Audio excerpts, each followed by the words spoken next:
Welcome to Pro Wrestling History Daily Top 5. I'm your host, the eclectic gentleman, Stephen Watts, and join me as I count down the top 5 moments for this day in pro wrestling history. But before we get started, don't forget to like, share, and subscribe. And without further ado, let's get our wrestling history on. Number 5, 1995. WCW held Clash of the Champions 31 in Daytona Beach, Florida at the Ocean Center. The main event sees Big Van Vader defeat Arn Anderson and Ric Flair in a handicap match when Vader pinned Anderson. Number 4, 1994. Smoky Mountain Wrestling ran Fire on the Mountain 1994.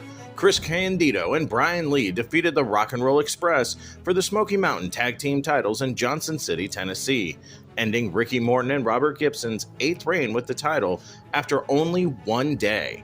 Candido and Lee had lost the belts the day before. Number 3, 1984. The CWA ran the Mid-South Coliseum in Memphis, Tennessee, featuring a tournament for $10,000 and entry into the All Japan Pro Wrestling Tag Team Tournament.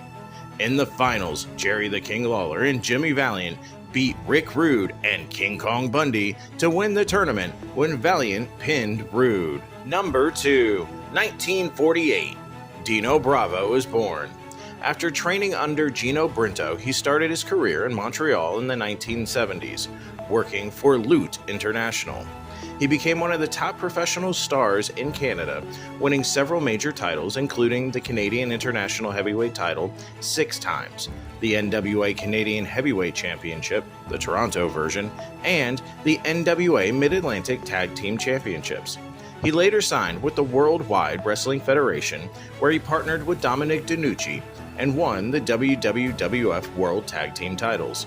He was also the sole holder of the WWF Canadian Championship before the title was abandoned in 1986. Number 1, 1942.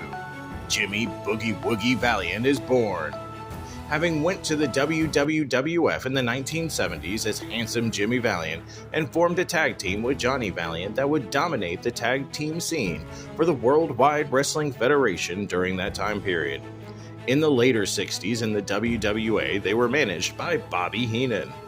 Valiant had entered the WWF in 1971 as a babyface, originally known as Gentleman Jim Valiant, but quickly switched heel.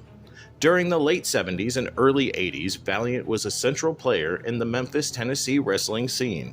He feuded regularly with Jerry Lawler and teamed with Bill Dundee to dominate the tag team matches of that time. And that's our list. Make sure to comment below what you feel was the number 1 moment for this day in pro wrestling history.